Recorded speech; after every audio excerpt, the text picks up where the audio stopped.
right, so we are now recording. Welcome everyone to our session. It's enhancing student engagement with supplemental distance lessons. This is the first session of this year's technology conference, so thanks for joining. My name's Chuck Klinger. I work with a few projects for TIU 11. Probably the main one is the Digital Literacy and Distance Education Technical Assistance Project. A few of the other people who are going to share some things also work for that project, and I'll let them introduce themselves as we kind of move along. The first thing I'm going to mention is this is actually a name change. We've been using the term teacher-generated resources. That's something that like other states have used. One of the things that occurred to us when we did a needs assessment this year, a lot of people were not familiar with what we were talking about with teacher-generated resources. So one thing we thought about was it's probably not the most descriptive name. So, we're now using the phrase supplemental distance lessons. So what these are then, or what we're going to talk about, are lessons that you can create, or if other people create and get them approved, that you can use to supplement your instruction, but your students can do them asynchronously, so they can do them independently. And there are actually three types of supplemental distance resources that you can use. And I'm sure many of you are familiar with a lot of these. The first type is online resources. So I think almost every program in the state uses Khan Academy in some capacity. You can use like Essential Ed. I know a lot of programs use like GED Academy or TABE Academy or things like that. I know a lot of programs use Aztec and KET's Fast Forward.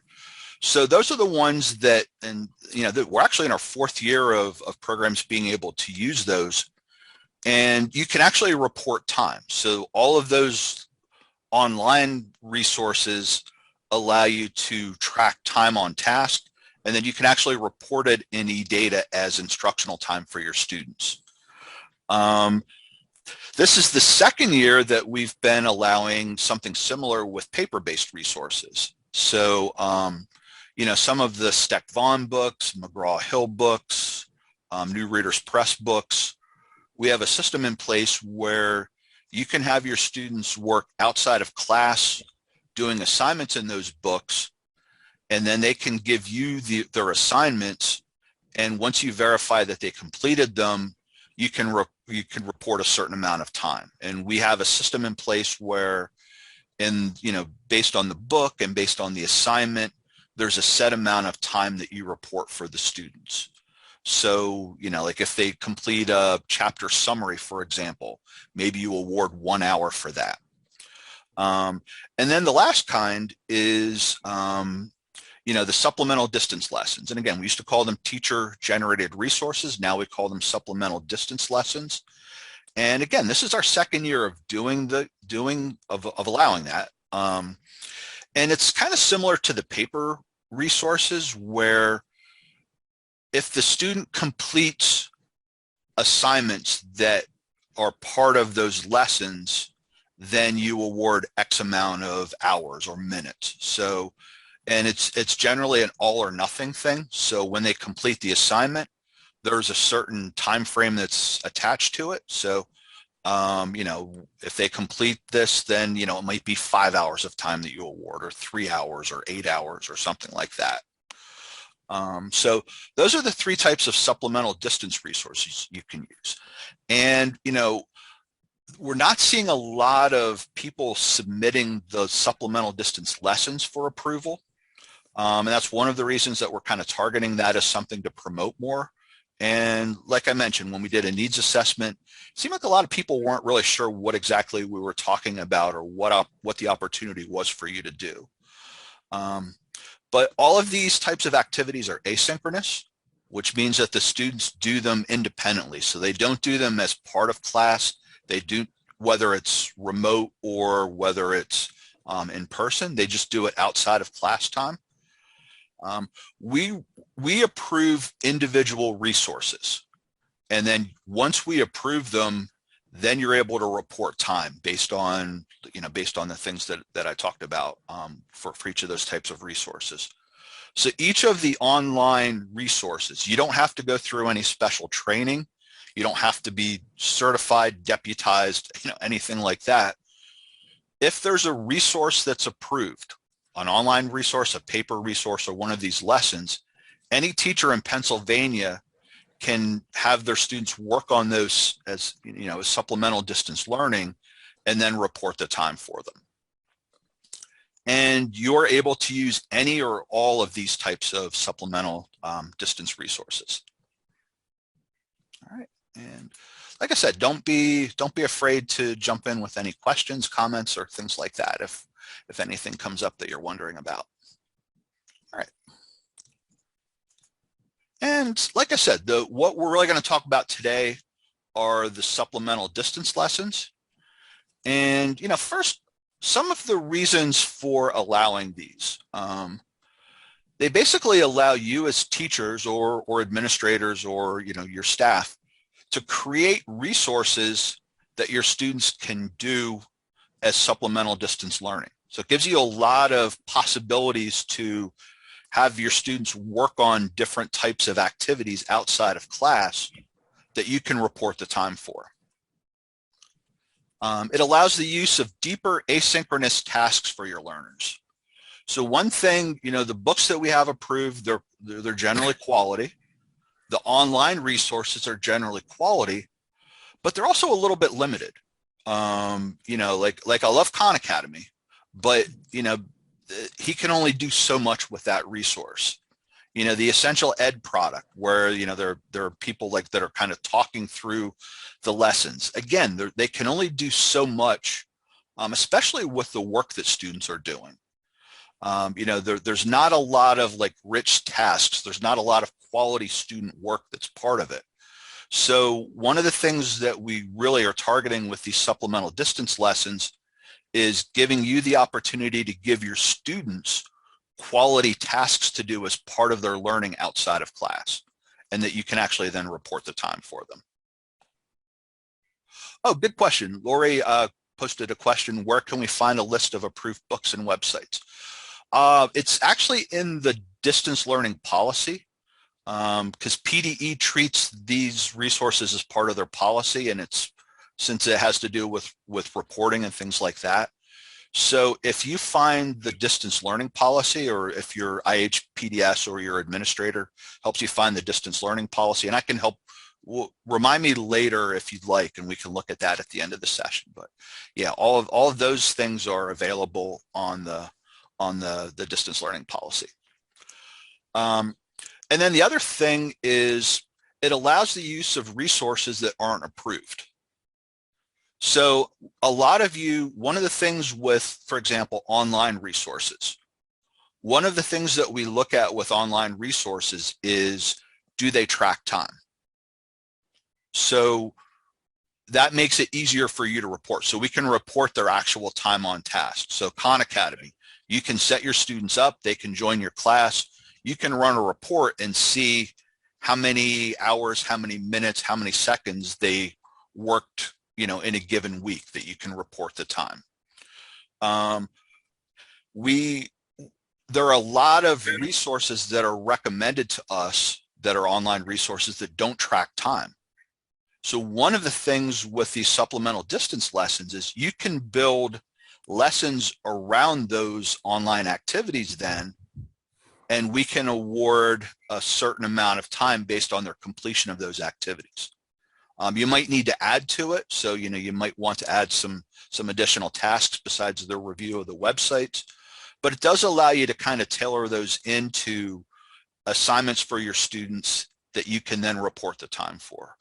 The same thing with books. One of our criteria for all of these resources is that they provide instruction. And one of the things that we've seen with a lot of the books that have been recommended is they're more student workbooks. So they have these really cool tasks for students, but they're not really, they're not instructional. So PDE's viewing them more as homework, as opposed to a learning activity. So what you can do then is you can tailor a learning activity and then have them do the assignments in the workbooks, put those together as a supplemental distance lesson, and then award time as students complete them. See some things coming in the chat.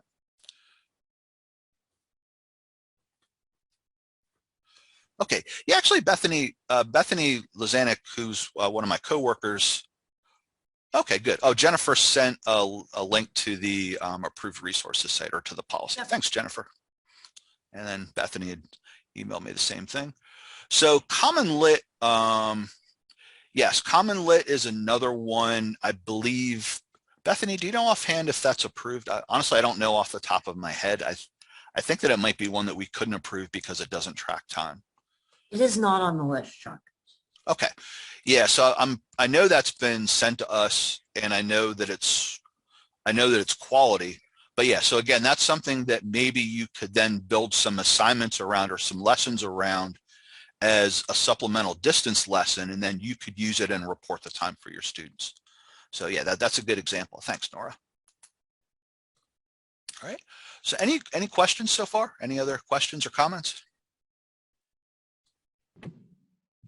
Yeah, I have a question actually. Oh, hey, Amy. Yeah, it's Amy Rosenberg at Delaware County Literacy Council. Yeah. The thing I guess I'm a little unclear about is when you say you can create a lesson plan that uses one of these SDL resources and then award time as the students complete it, would that mean that you're awarding extra time beyond just the time that's being tracked? So if it's Newsela and Newsela tracks 58 minutes, could I write my own maybe comprehension questions, and as students complete that, I would add more minutes to it? That's a good question. Yeah, what we do, and this would probably be on a case-by-case basis, and that would be kind of new to things that we've already looked at. If you want to use, for example, Newsela Pro is approved. And that's the one that tracks time, I believe. So if you wanted to use that and do something to extend it, I think what we would have to figure out, and we would work with you on that before we'd make it available for everybody else, is do you want that to be part of their just regular Newsela work, and you're going to report that the Newsela stuff as time on task, and then we would treat the other work as a supplemental distance lesson and just award time for that, if that makes sense. Or we could bundle it, then you wouldn't report the time on task in Newsela, but then you would just report for completion of the activity. Oh, does that make sense? I didn't realize that I could report time based on something that I created. I thought it was only for things like Khan Academy and Newsela that were approved. Well, yeah, and that's why we're doing this session too. So that's because we didn't feel like people were necessarily aware of this possibility. Now, like I said, it's something though that it's maybe not as glamorous as what it sounds, because it will be a little bit of work, and we'll look at some examples, and we'll look at what you have to do to get those types of lessons approved. So, each thing that you would have your students do would have to be approved, would have to be submitted and approved. If you're working with a resource where it's almost like a series of lessons, then I think we could work on a way to get them all approved simultaneously. So if you kind of have not just you, I mean, you're very special, Amy, but this goes for everybody too. No, but if if anybody submitted something where somebody had mentioned about Common Lit, we could look at a way of having like a series of activities based on different readings or different levels of Common Lit. That's something that we could certainly work with people on.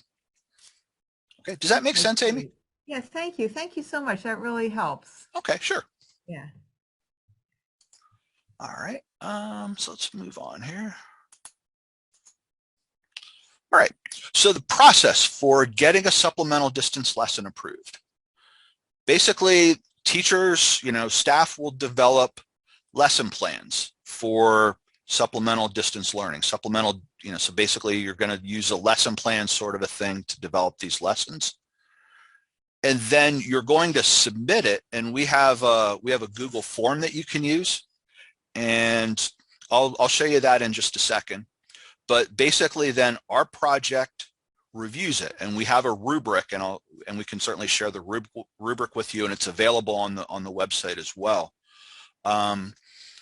And we will either get back to you and say, hey, congratulations, it's approved. And our staff then determine, and we might work with you on it, especially if it's something that you've already had students work on and you have a good sense of how long it will take. But we do kind of have a formula based on the types of assignments that we figure out about how much time you can award. And it's obviously not exact. Some of your students, one of these lessons might take 10 hours, others it might take 3 hours. So we try to figure, kind of like the typical student, what, the amount of time that it will take. We might get back to you and say, hey, we think this is really good. It's missing this, or can you change this, or can you add this? And then, you can decide if you can be like, now, sorry, I've done what I'm going to do, or you can, make changes, and then we'll review it, and, we'll work with you on getting things approved. Once it's approved, it's added to a lesson bank on the PA Adult Ed Resources site, and then it's open for anybody to use. All right, so let's just take a minute to look at this. Hopefully it'll open.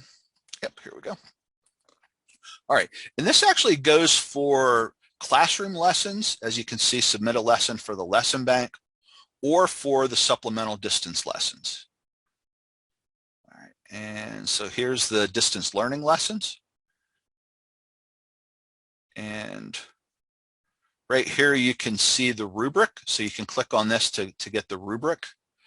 And if you click here, it will take you to a Google form where you can submit it. And we just ask for a little bit of demographic information, a title, subject, content area, level, standards, objectives, plan for mastery, assessing, whether they completed the lesson, identify the student materials. And all of these are things, after we get through kind of the demographic stuff, that you can, if you have it written and you just want to add a file, you can just simply add a file.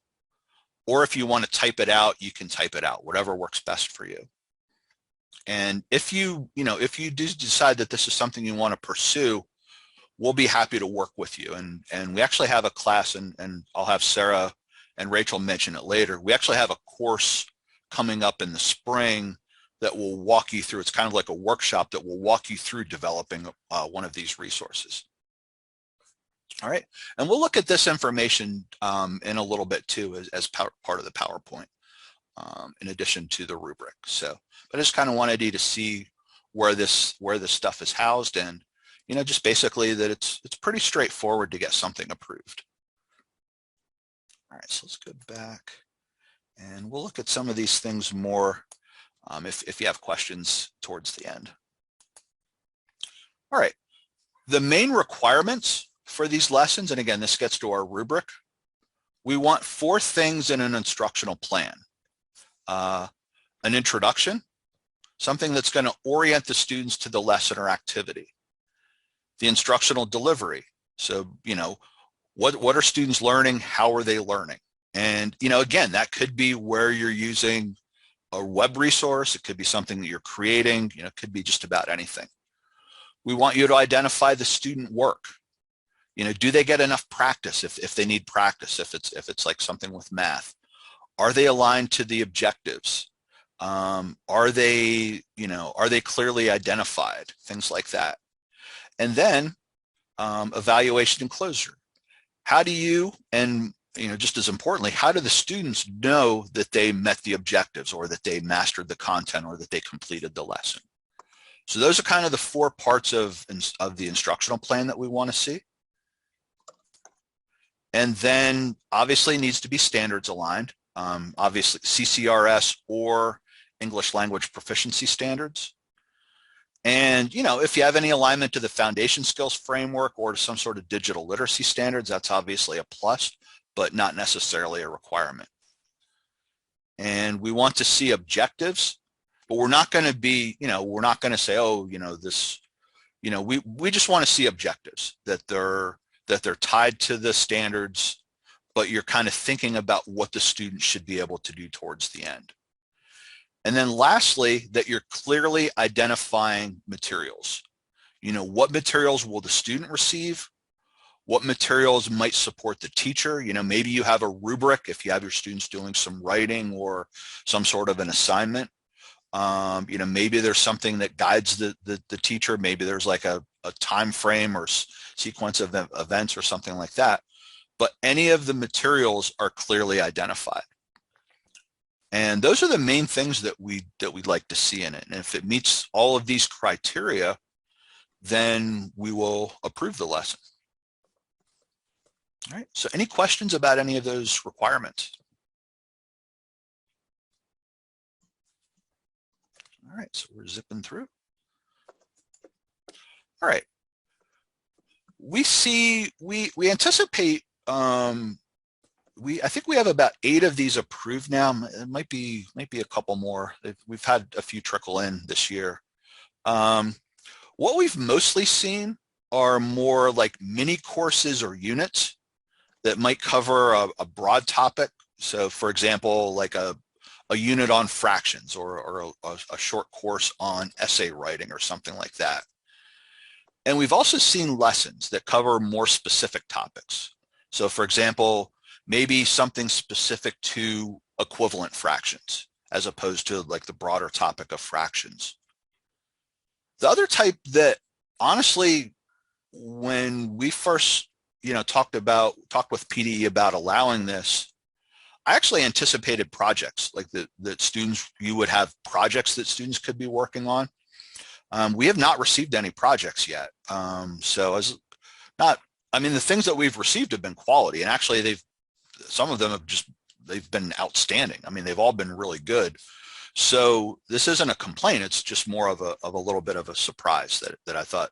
I actually anticipated this being something more for student projects, but the things that we've gotten have been really good.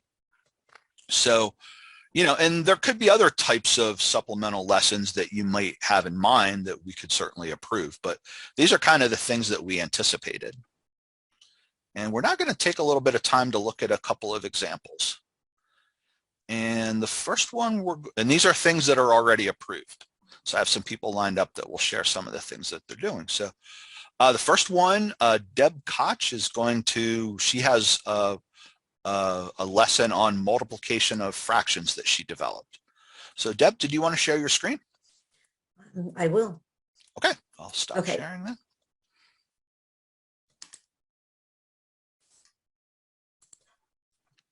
So let's start with my lesson plan that I submitted, and it was approved, and it is actually on the website. So the time frame that they gave a student is anywhere from 45 to 75 minutes if they complete the entire lesson. What the good thing I think about this lesson plan is it asks what the prerequisite skills are. And so to multiply fractions, they have to be able to simplify fractions, determine equivalent fractions, and convert improper fractions in mixed numbers. The reason why I say that's a good thing is because when you look at what the objective is, what I did was I included a review of these prerequisite skills to make sure that the students have a strong foundation before they go on to learning something new. And because this was put into the lesson that I developed, we have the standards here for the prerequisite skills and the standards for the actual lesson, which is understanding and being able to multiply fractions and whole numbers. Down here, so there's different things here along the way, whether you need, what the English language proficiency standards are, standards for mathematical practice. And these are things that can be found in various parts on the website if you're not quite sure what skills would be listed under digital literacy, foundation skills framework. So now we get to the lesson objectives. By the end of the session, they should be able to earn at least an 80% on the assessment, which I developed, which will measure their ability to multiply fractions, whole numbers, and mixed numbers. The next section shows you text materials and resources. There's 3 different parts to this. There's the actual lesson, there's independent practice, which I found for them online, and then an assessment that I did. We'll get to that in a minute. Then instructional activities. So you want to be able to have another teacher come and look to get an idea of what your entire lesson is about. It gives you, it tells them that they'll be able to review procedures on conversion of mixed numbers. Then the lesson body, they go through a series of slides. So I have a PowerPoint presentation that I do. I should back up for a minute and say that I'm part of the distance learning project.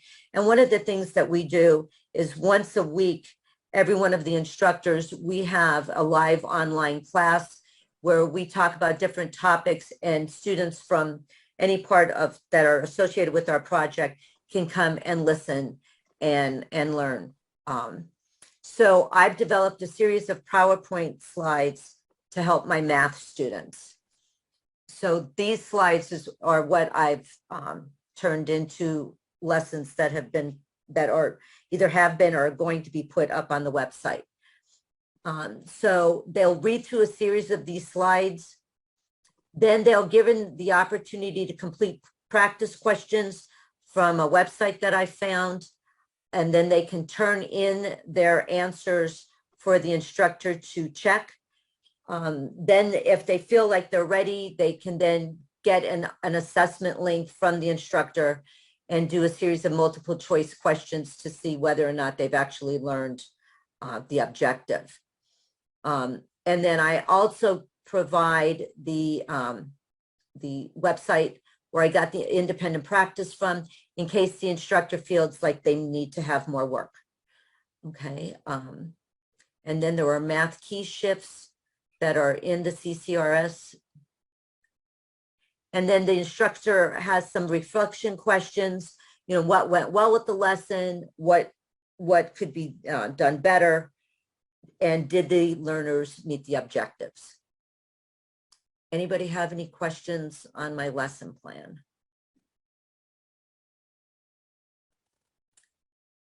Okay, well, let's look at the actual lesson itself. So what I did was I have multiplication of fractions, and I tell the students, let's look at how to change improper fractions and mixed numbers.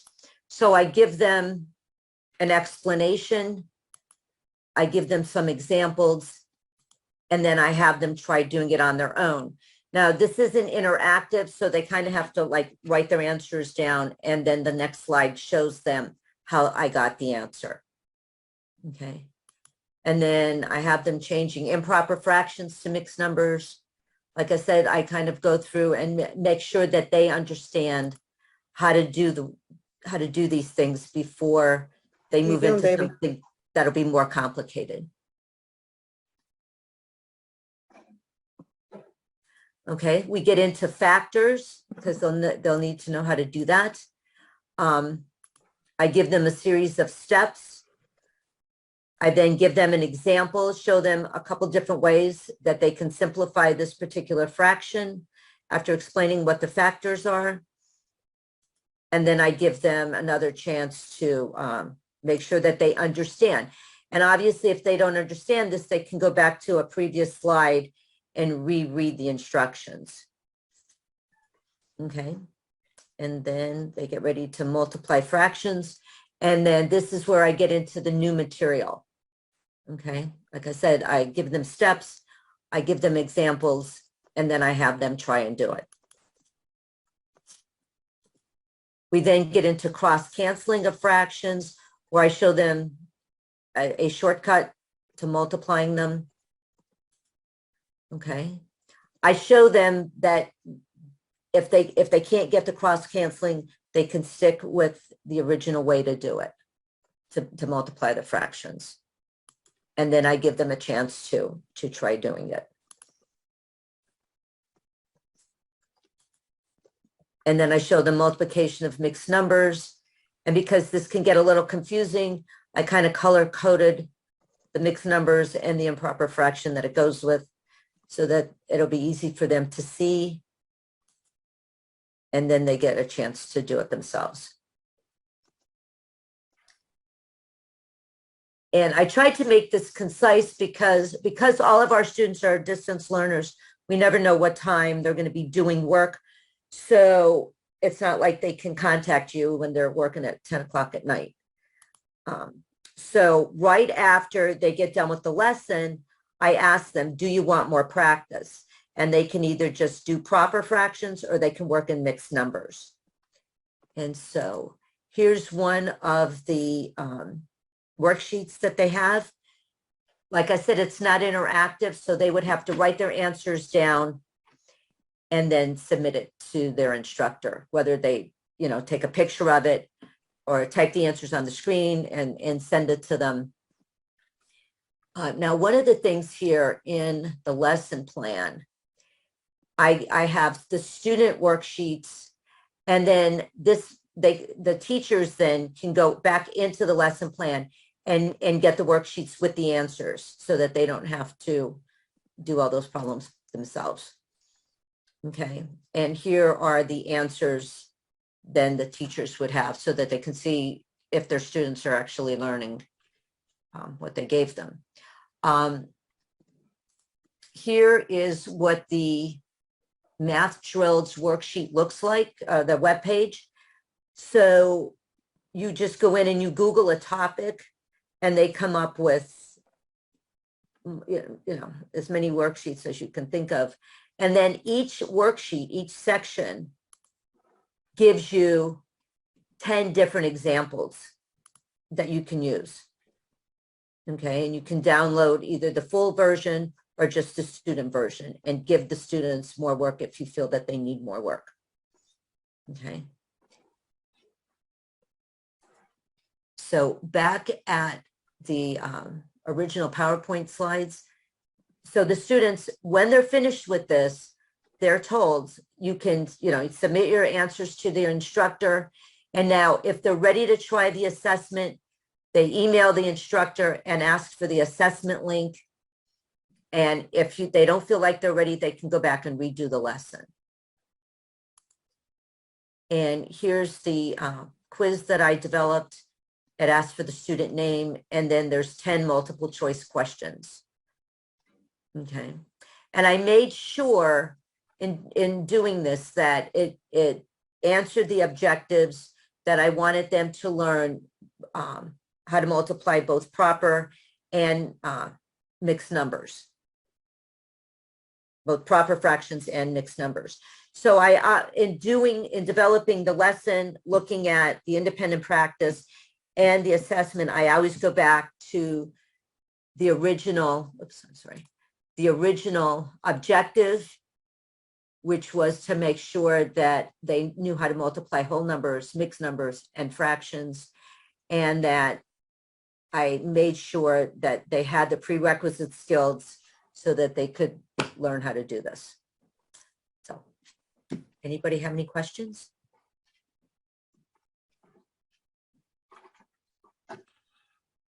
Thanks, Deb. How long did it take you to put this all together, Deb? I developed this, and I actually kind of stumbled my way into the teacher generated resources webinar that we did in the fall. Yeah. Yeah, and so they worked, both Sarah and Rachel worked with me while I developed this. Oh, okay. So I started off with pre-made lessons already. So I already had the PowerPoint presentation developed because that's what I use with my students, a series of different slides every week. So I already had that lesson developed. So it was somewhat easier for me because gotcha. I kind of like matched everything together. Good. All right. So thanks. And Deb. so I've done I've got an introduction to fractions, and there's addition, subtract. I'm working on subtraction, and the division one is also finished too. So I have to finish the subtraction one, and they'll all eventually be uploaded to the website. Cool. All right, thanks. And I should mention too, the one thing to always keep in mind with this is these are considered supplemental lessons. So when we talk about distance learning in Pennsylvania for you guys, we're usually talking about supplemental distance learning. So it's in addition to what they're doing as part of their regular class. All right, but thanks, Deb. Let's look at another one. We're actually going to look at an ESL lesson, and that was done by Sarah Weitzel. Hey, Sarah. Hey, so I have my screens queued up, so can I just share my Yep. share my screen to show you what I did? Hopefully, yeah. Okay, let's see here.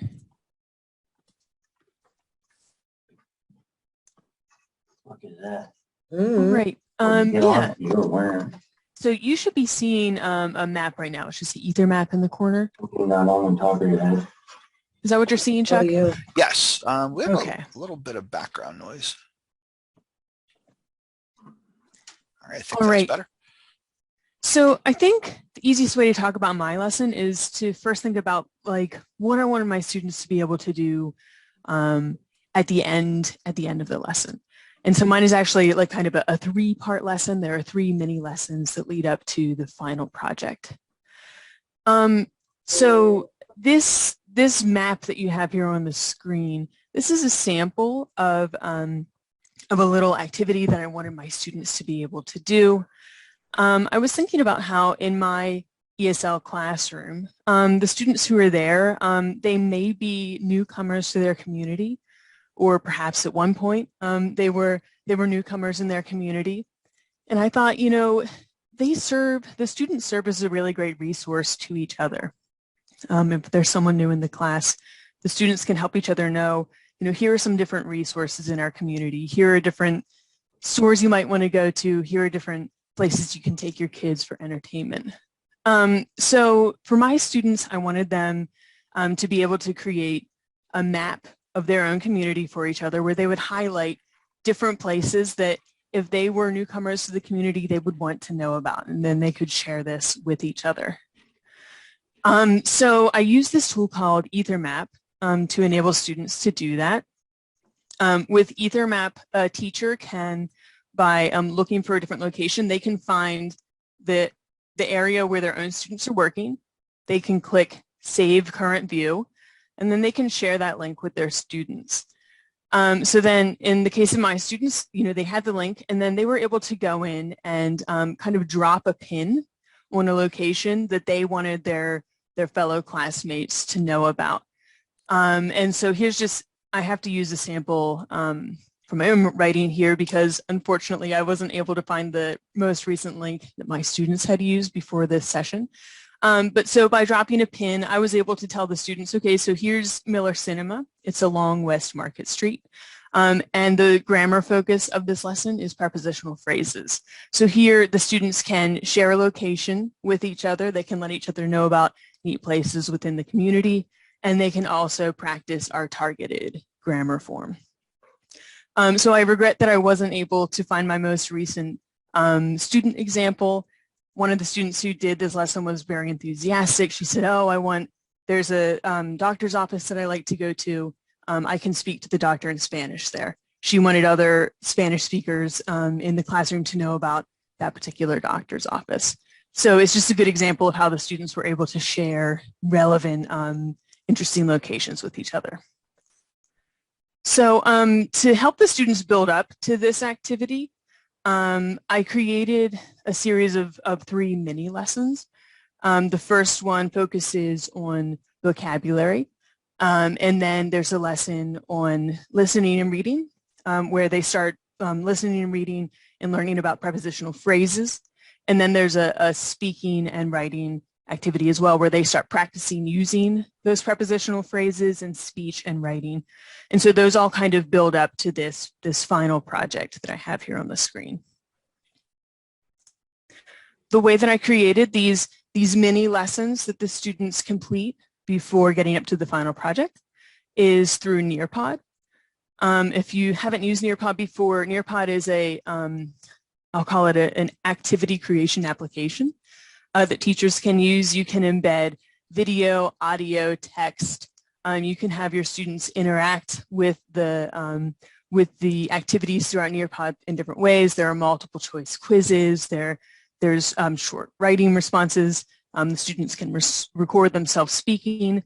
So there are multiple ways that students can engage with Nearpod.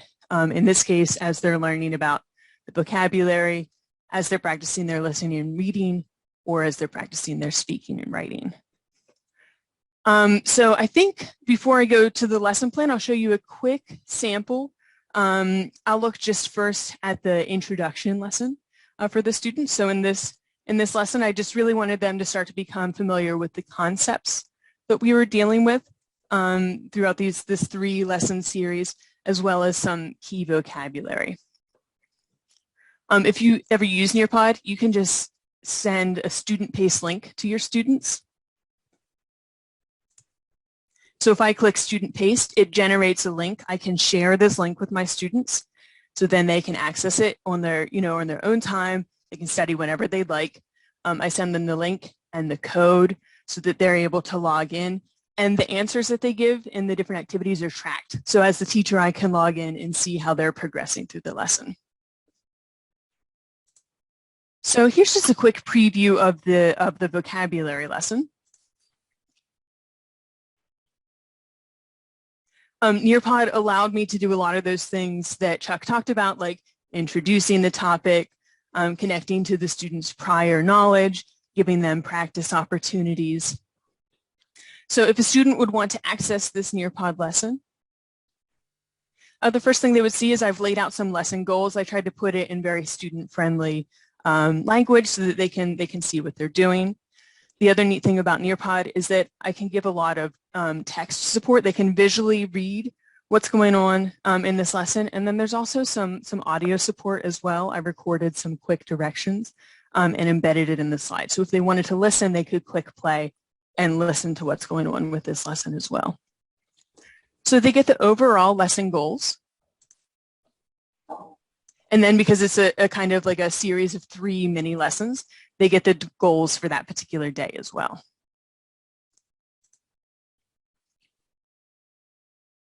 Because the ultimate goal of this lesson is for the students to be able to think about locations in their own town that they'd like their peers to know about. I started with a discussion post I had found where someone was asking, what would you have wanted to know about your neighborhood when you first moved there? So I have the students read that and think about it. And then on this little bulletin board, they can just start thinking of ideas already. They can post their own idea. I asked them to ask of 3 locations. If someone was new to our neighborhood, what are these locations? What should they know about? So as the students interact with this, if student A posts their 3 ideas, when student B logs into the same lesson, they'll see what student A has shared. So although the students are, it's asynchronous, they're working from different locations and in different time frames, they can still see what their peers are doing and start generating some ideas, getting kind of that peer feedback in a way. Of course, this is an ESL lesson, so vocabulary is so important. So the students are able to scroll through and look at some of the vocabulary that is highlighted, not only in this lesson, but in the other 2 lessons as well.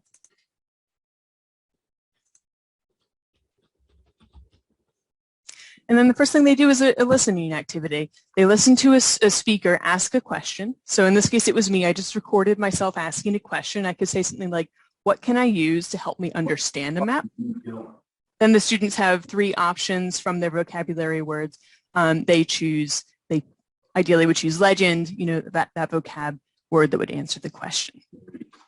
So the students see a preview of what they're supposed to do, and then it leads right into a little quiz. I won't show you everyone, but again, they click play. They hear a person ask a question related to maps in general, and then they can choose the vocabulary word that would answer that question. So the students are already practicing their listening, and they're starting to use the vocabulary at the word level. They're just using a single word to answer the question.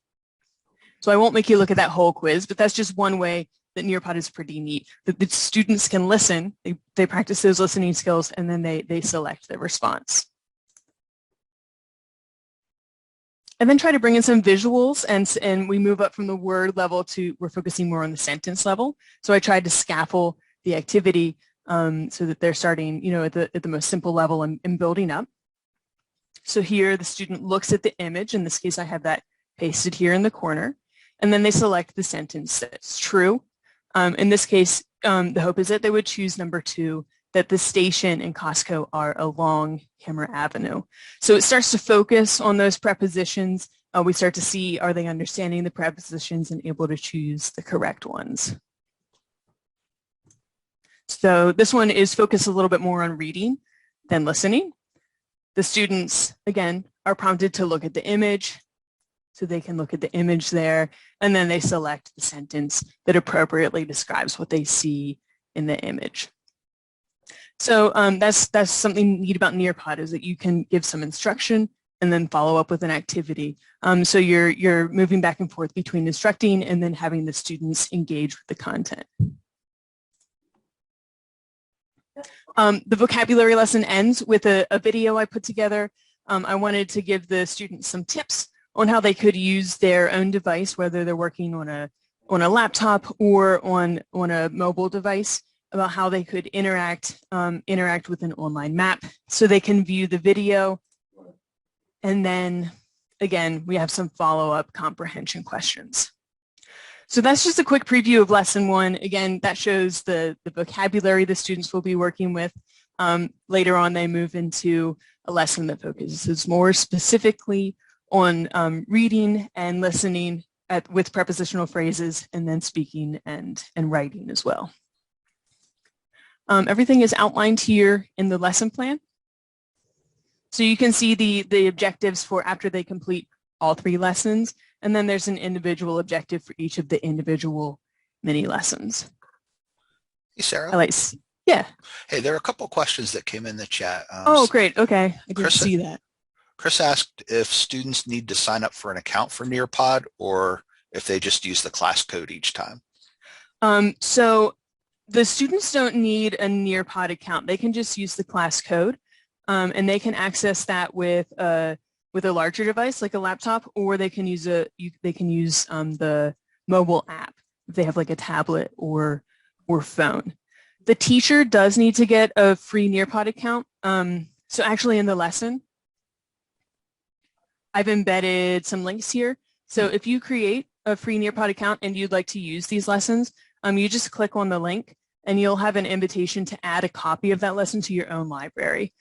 So then you as the teacher would be able to generate a link for your students and share it with them. Oh, cool. And it would be a different code then? It would be a different code. So if Cool. you would copy my link, you'd make your own copy. So it wouldn't have any of my student reports or anything like that. It would be individualized to you and your students. Oh, okay. Awesome. And then Kim asked, well, question for anyone. How and when are lesson completions verified? So Kim, do you mean for like this lesson specifically, or for any lesson in general? No, I was just thinking about any lesson, because I know that, that you would have to, I'm assuming that you would have to be on top of the student about this and, be constantly kind of checking in with them about whether they're finished or not. So I didn't know if anyone had a particular process or strategy that you're using to keep up with checking those things, because I know that from our agency that could be a little bit of an issue. Well, I think that there are probably 2 parts to that. One is like at the individual student level is, and I think that they're all different kinds of, like I think what Deb had, I don't know if you could tell, but she used Google Forms like for that quiz. So there you're going to have your, your record, I guess, so to speak, of what the student did. Looks like Nearpod for Sarah's activity will track the student work and the student completion. Bethany Lazanik, who's gonna briefly show hers in a little bit, if people would like to see more examples, she uses an LMS, Canvas, so the work is tracked there. I'm going to talk just real briefly about a project that I have had students work on, and however they send it to me, they send it. Then the other thing is how you handle that as a program to get that, collected for your students and then get that to your, to your data quality specialist. And with the distance learning project, we use case notes to do that, online case notes. But I think that there are different ways that you could do that as a program. And that's something that we'd be happy to work with any programs on, supporting you in figuring out the best way to keep that data flow going. Does that kind of address your question, Kim? Yeah, it does. Thanks, Chuck. Okay, sure. Any other questions for Sarah about this? Yes, and Ashley asked if they are available on the PA Adult Ed Resources website, and yes, they are. All of the approved supplemental distance lessons are, if you're on the website, you go onto the teacher tab and then go to the lesson bank, and from there you'll be able to see a list of the approved classroom lessons and then the approved distance lessons. So yeah, good question.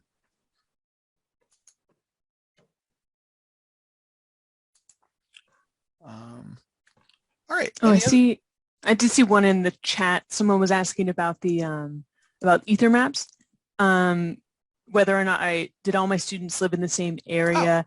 Oh. Yeah, in the case when I shared this with my students, they were all living in the same general area.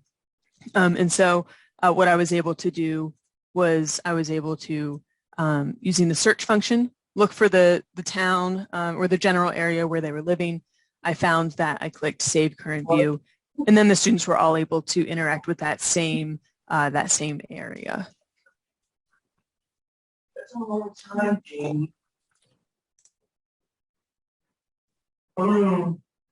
Yeah. So I think, Chuck, I'll stop sharing so we can move on to the next one. Awesome. All right. And we'll try to be quick. We want to show you like 2 more examples, and then we'll kind of start to talk about some resources for you guys to think about if this is something that you're interested in. So I think Bethany Lazanik was going to show a sample of a course that she developed that students can work on. Yeah, sure, Chuck, I can do that. So I'm just going to share my screen if that's okay. Yep. And while you're doing that, Lori asked a question: how do we know how much time these lessons were approved for? It should be in the lesson part of the That's right. part of where it's approved. So somewhere it should say like time to be awarded, and then it'll have like how much time there is. Oops. Okay. Yeah, so I developed this, I guess it's more like a mini course than a lesson.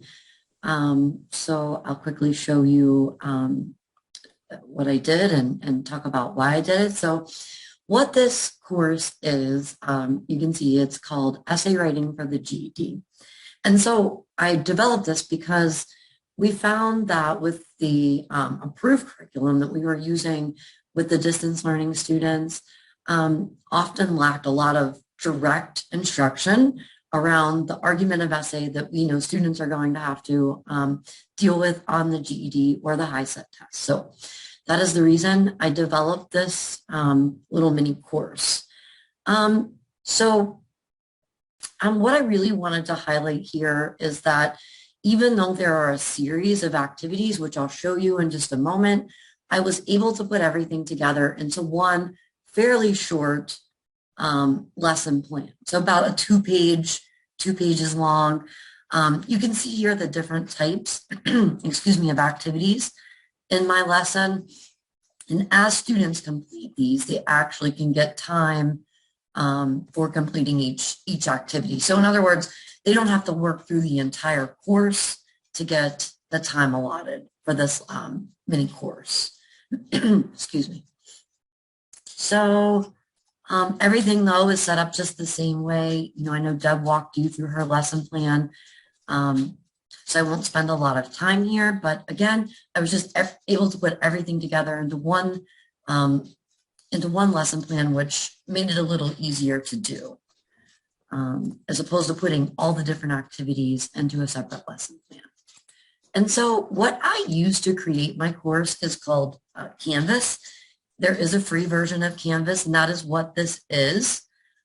If you decide you want to use this course and you go to the PA Adult Education website and find my lesson, there are instructions for copying this course for yourself. So just like Sarah explained, you would be able, with her Nearpod lesson, you would be able to make a copy of this course, and then it would be your own. So you wouldn't see my student responses and things like that. And again, there are instructions for doing that in the lesson plan. So what I put together here, actually, let me switch this to student view so you can see what the students would see. We're in teacher view right now. It's very similar, but they have a welcome here. And so they just, it's introducing them to what the course is. Now, all of the DLP students are at least semi-familiar with Canvas. We have them do a course as they're entering the program called Distance Learning 101. So they become familiarized with Canvas at that point. So I don't have an orientation for them about Canvas in here. They should already be familiar with it, but this is letting them know what to expect in this course.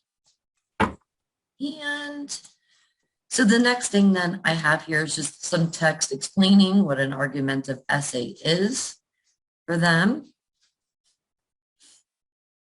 And I pulled a video from the internet that I embedded into the course.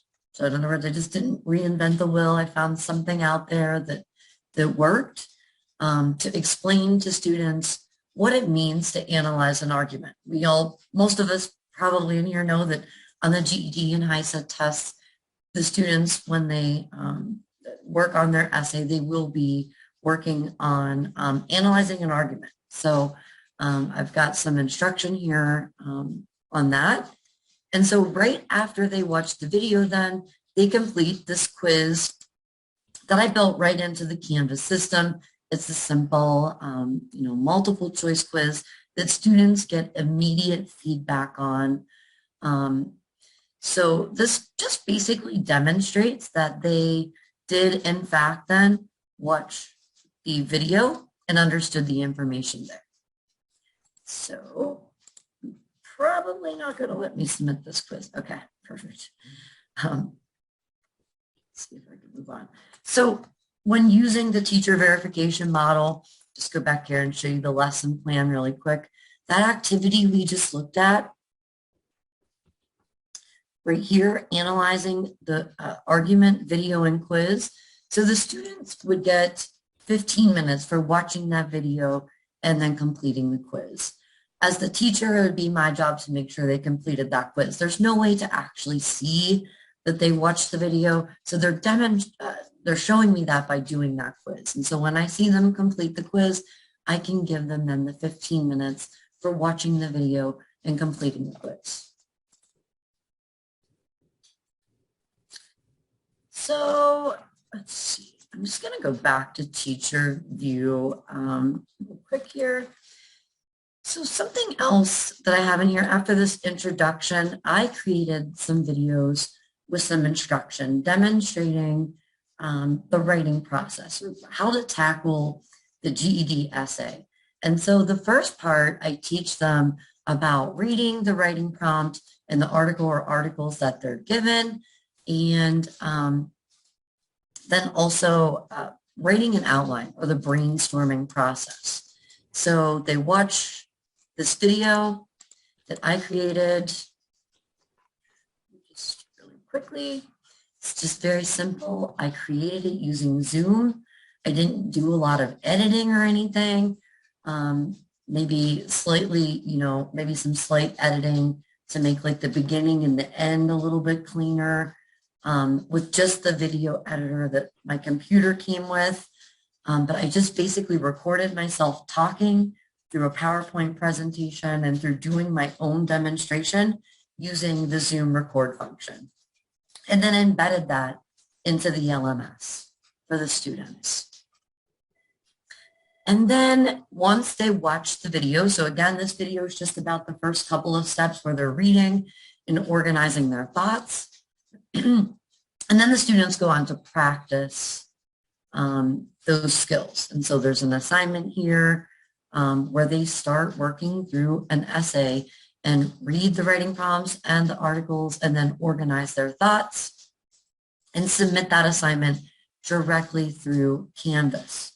Now, there is a rubric associated with all of these assignments that the students are submitting, except for the multiple choice quiz. And so here's an example of my rubric for this particular assignment. So I have these built into all of the writing assignments that the students are submitting. So it's really easy then for me to go in and just check their work and give them some feedback using this rubric that I had pre-built using Canvas. All right, so I see some questions. So when including a video material found on the internet, do we have to be careful about copyrights? Yeah, you should definitely check the Creative Commons license. If there's a Creative Commons license, you need to dig into that to make sure that it's okay to share. But typically, if there's a Creative Commons license associated with it, it is okay to share. I don't want to get into that too much. I don't know if anybody has anything else to add about that, but you know, there's different types of Creative Commons licenses. For example, there's a commercial license. So if you're using something for profit, there's a different level of permission there you have to get. But typically, if there's just a Creative Commons license associated with it, it's okay to share in a nonprofit forum such as this. And there are places you can look that you can feel much more at ease about sharing things. Like if you go into like OER Commons or a place like that that really focuses on open education resources, then you're generally in a pretty good shape there, if that helps. But yeah, that's a very good question. So, and then this is just sort of how this is structured then. So for each of these videos, notice there's an assignment that accompanies them. That is how the teacher can then verify that the student actually watched the video. Because Canvas does not tell us that, hey, yes, the student watched the video, they watched it the whole way through. It doesn't do that on the free version. But then, so I have assignments built in to verify that they did, in fact, watch and understand the content in the video. And then I have this section called Putting It All Together. All this is are a couple of additional practice essays for students to work through. So at this point, they've had all the instruction. This is just putting it all together and giving them some additional practice. And I'll just show you there's a rubric associated with these assignments as well, just to make giving students feedback a little bit easier for the teachers.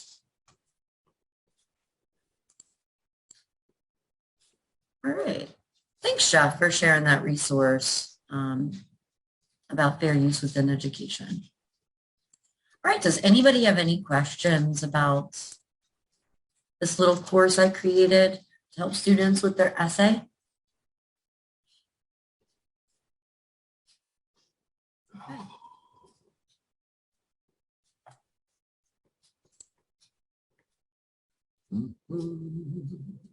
All right, Chuck. Well, I think that's it for me.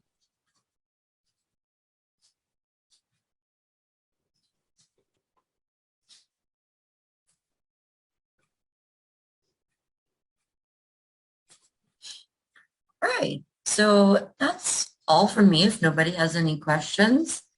Chuck, did you say you have one more example? Yes, Sarah's was probably sort of like, I think that was a good example of a student project as well. But I'm just going to share really quickly.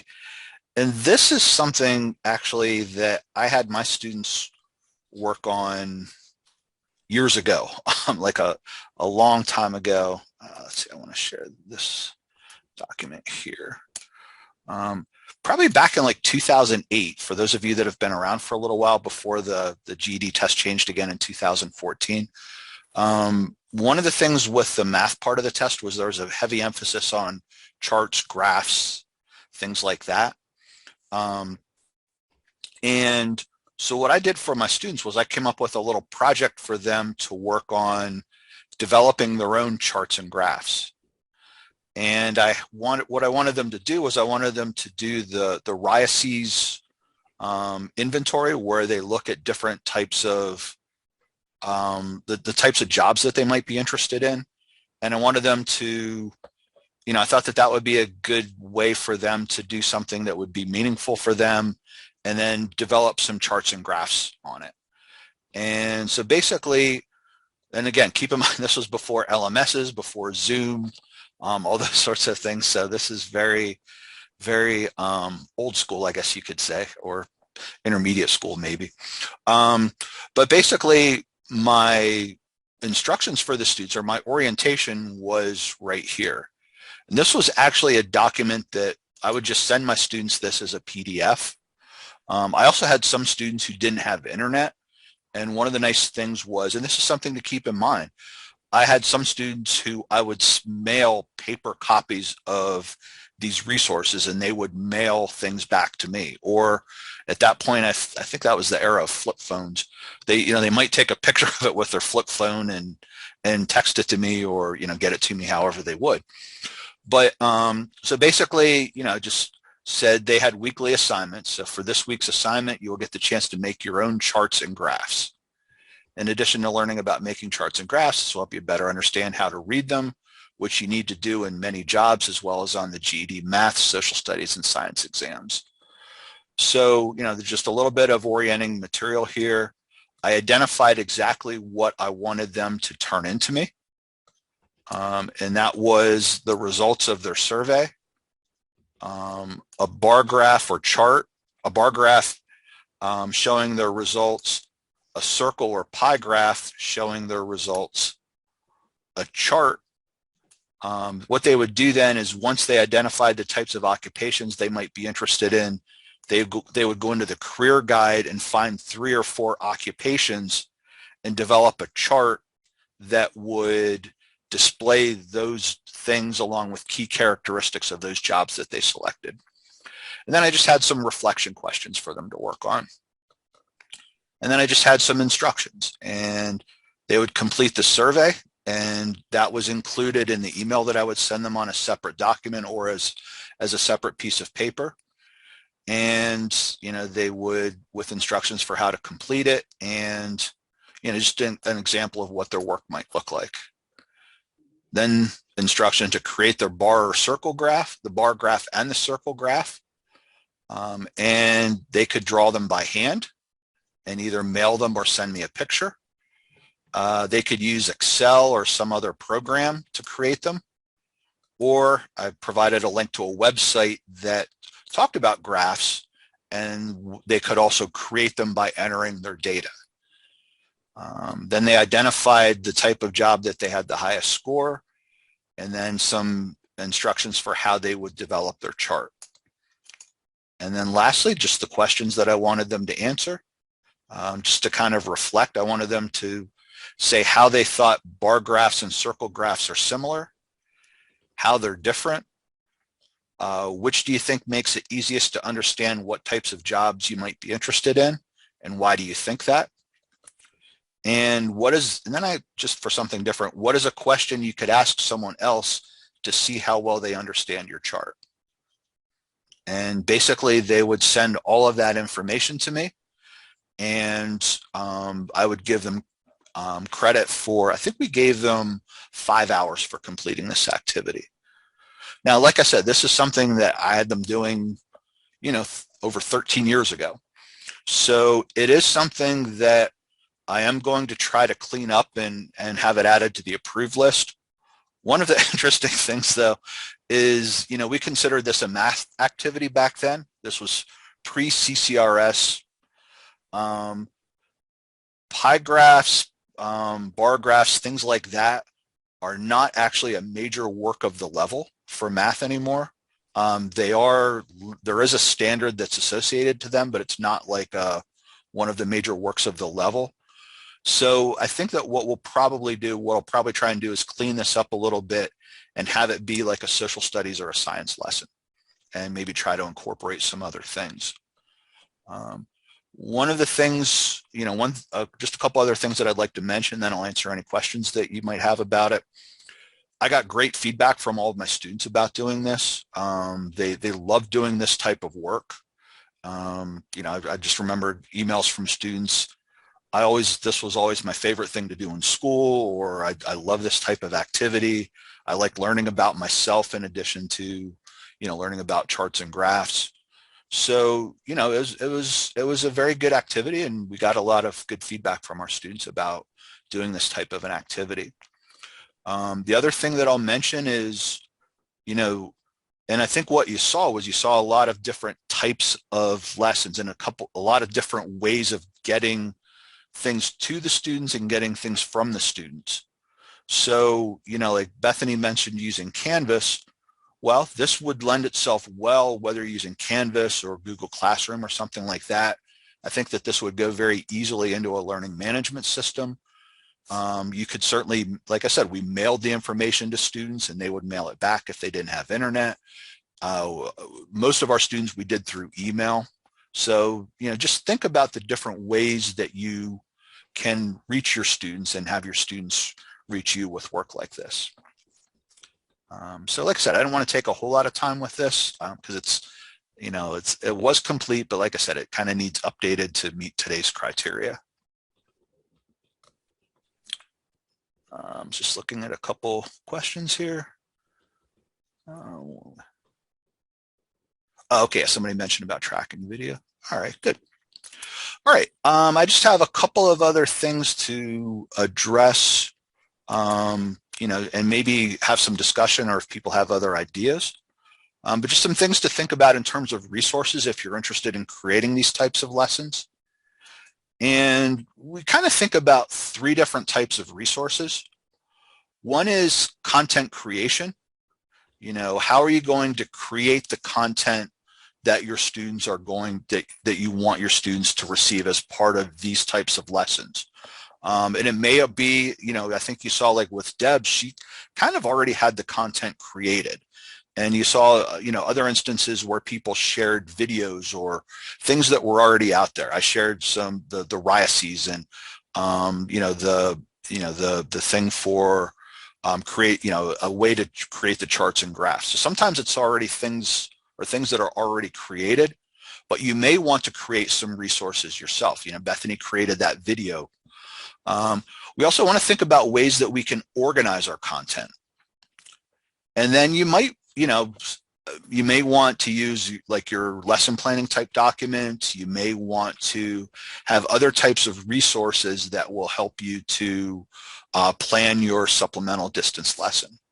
So we'll just look at a few examples of the types of resources you might want to use.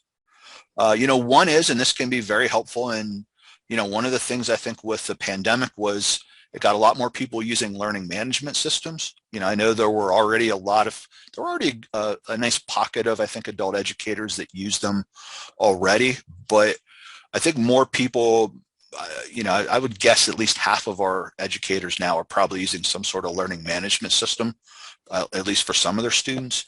You know, and that's Google Classroom. That's the one that I hear talked about the most. Canvas, Schoology, all those types of things. Obviously very good for content organization. You can provide some sequencing. You saw with Bethany's, for example, that provided a really nice sequence for the activities that the students would do. It also is a nice way that you can import external content. So if you already have your videos, you already have your quizzes, you have things like that, you can just plug them into a learning management system and make them easily accessible for your student. They can also be used in some cases for content creation. You can put quizzes in your learning management systems. You can put assignments. You can put rubrics that will help students, you know, that can kind of help measure the student work. You can put discussions in so that your students can provide more thoughtful or extended responses.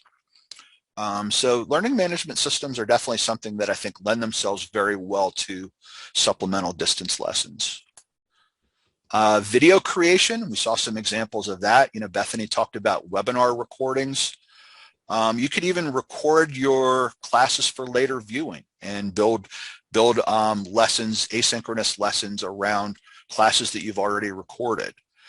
You might want to record problem solutions. You know, if you have students working on, let's say, a math problem as part of a supplemental distance lesson, you could use a webinar and a drawing tool, and you could kind of then provide a possible solution strategy for your students so that they have it handy instead of having to wait. Instructions for maybe doing a project or doing your activities, or even to orient your students to the lesson. You can also use cameras, smartphones, document cameras, things like that. There are other screen recording tools. There's something really cool called Screencast-O-Matic that allows you to record your screen, and you can do actually editing then within that Screencast-O-Matic. And there's other types of video editing support that's available as well. You know, think about how you're going to collect your student work, and I think this got to Kim's question a little bit. I think we saw some, Deb used Google Forms. You could use a polling tool, you know, as a way to collect from a larger group of students. You could use Google Drive, you know, have students submit spreadsheets, submit documents, things like that. There's what I like to call the Let series, you know, Wakelet, Padlet, things like that, where you create something and students can add to it. And then, you know, something that I haven't seen a lot of, and I think that it might lend itself, you know, to maybe some interesting applications, especially for ESL learners, but audio sharing resources, you know, where a student, especially with more students having smartphones, they can just record themselves saying something and then send it to you. You know, Reverb is a pretty interesting app that's used in education a lot, where you know, teachers can send things to students, students can send things back to teachers. But you know, it's just as easy as pressing record, saying what you're going to say, and then within this app, you can just send it right to your teacher. So just some interesting things to kind of think about. In terms of lesson creation, you know, we saw Deb used Google Slides, or, you know, you can use PowerPoint.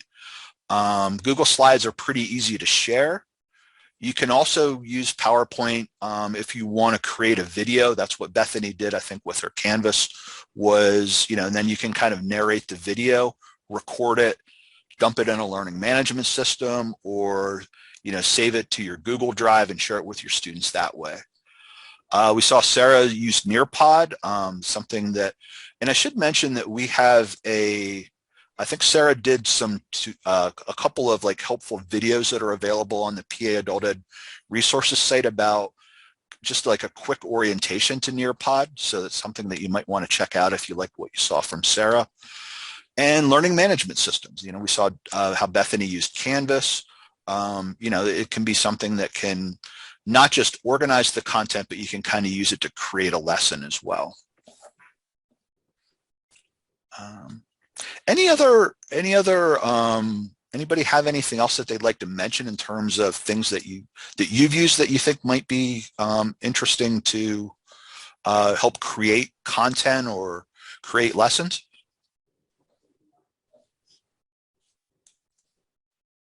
Chuck, I noticed that Lori asked an important question about like using someone else's resources in the chat. Yeah. Can you answer that, Sarah? Yeah, sure. So, yeah, Lori, if you would want to use a lesson that someone else has already made, the good thing is that once it's on the lesson bank, it's approved for any teacher in the state to use. So you could use any of those lessons with your own students, and you don't need to go through the approval process. It's already approved, so they could get time for completing those lessons. Okay, thank you. I was actually asking about if I'm on Nearpod searching lessons and I find a lesson that fits with what we're studying. Mm-hmm. Do I go through the same process with that sort of thing to get it approved for supplemental? Yes. Oh, Okay. Sorry. Go ahead, Sarah. Oh, no, that's right. So you mean like with Nearpods, they have a pretty big library of resources. Right. Yeah, right. Yep. So you would want to put them into a lesson plan and then submit. Okay. Yeah, good. That's a really good question. Yeah, thanks, Lori. Thanks, Sarah. Does anybody have any other things that you might think of that you'd want to use, that you'd want to share for, like I said, creating lessons or creating content? Chuck, this is Sue. I just have a question. I'd like to know if anybody else is using Microsoft Teams, and if they are, if they'd be willing to share their contact information. I'd just like to chat with someone who is using Microsoft Teams. Oh, okay. Yeah, so if anybody is using Teams, I know PDE uses it now for a lot of their webinars. I haven't talked to too many people. I know most practitioners that I've talked to are using Zoom, it seems like. But yeah, if anybody does, then yeah, go ahead and share your information. So get a little networking going. Yeah. Are you on Zoom meeting or? Yeah, I am. Okay. When would be a good time for me to call you back? It should be done. Soon. By. Oh. Okay, I'll give you a call back later. All right, thanks. Bye. All right. Hey, Chuck. Yeah. If I could add something, this is Jennifer Knoll from the CSIU. Oh, hey, Jennifer.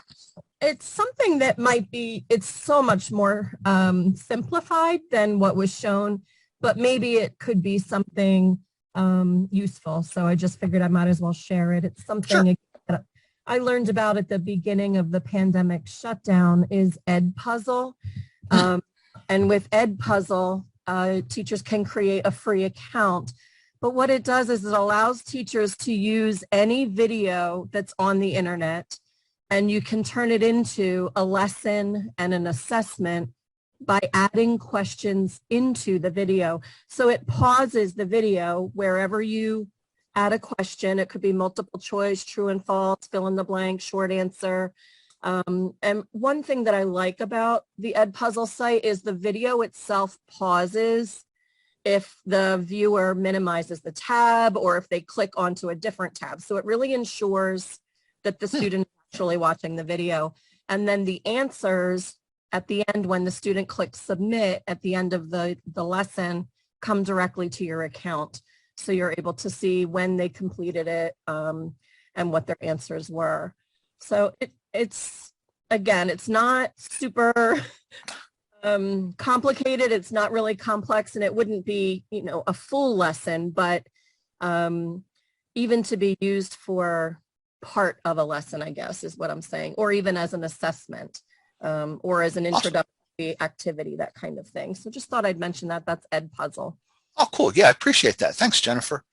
Yeah, and and one of the things that we wanted to do was show you a variety of different types of lessons that we've received. So you can see some of them are maybe a little more tech oriented, might require a little more technology aptitude or comfort.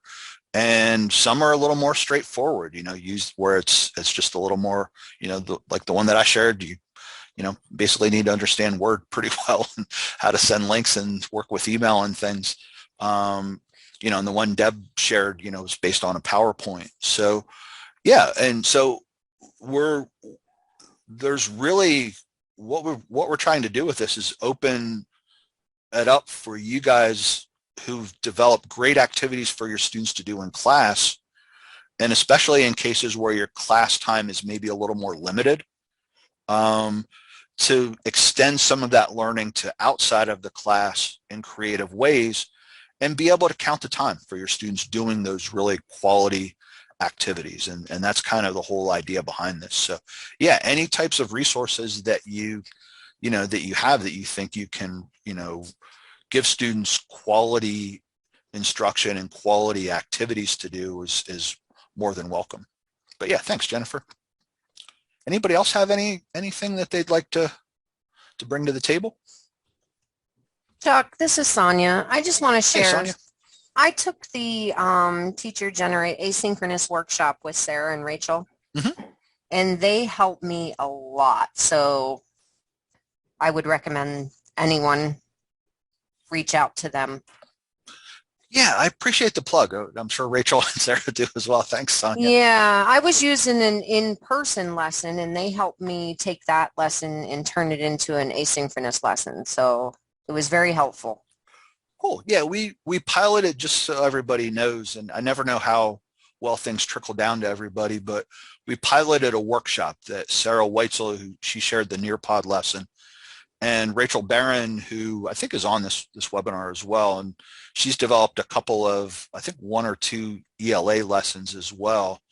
But they facilitated we piloted a workshop, and it's now going to be a course that will be available the way that other things are in the PD portal. And I think, Rachel and Sarah, when are we looking at offering that? Is it spring, I think, sometime? I was just pulling up that syllabus because I knew this was going to be the next thing. It starts, I believe, oh, now I have the wrong PDF.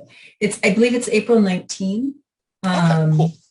And then we'll be going about, I don't know, it's about 6 weeks all told. But there's only 2 in-person webinars. Most of it is just participants working on their own lessons, and they'd have a chance if they wanted to do it in person, or not in person, but a one-on-one meeting with either Sarah or myself.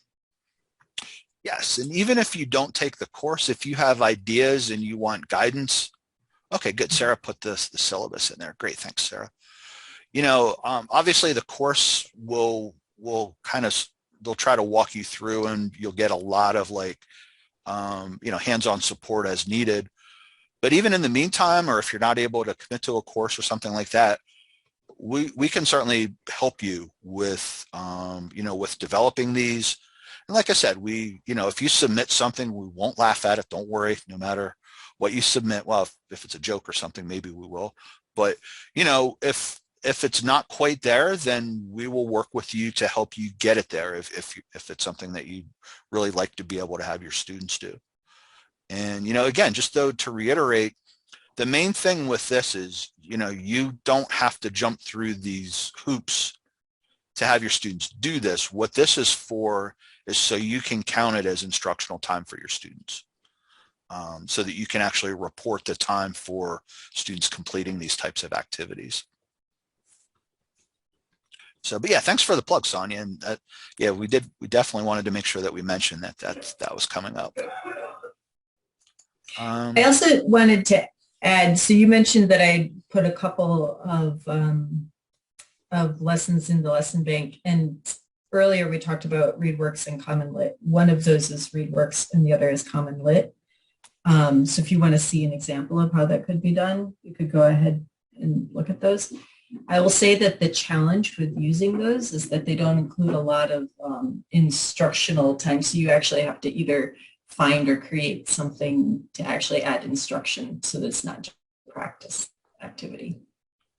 Yes, and that's the key, and that's the one thing that that you're probably going to have to do the most work with, is thinking about that instructional component, I would think, in a lot of cases.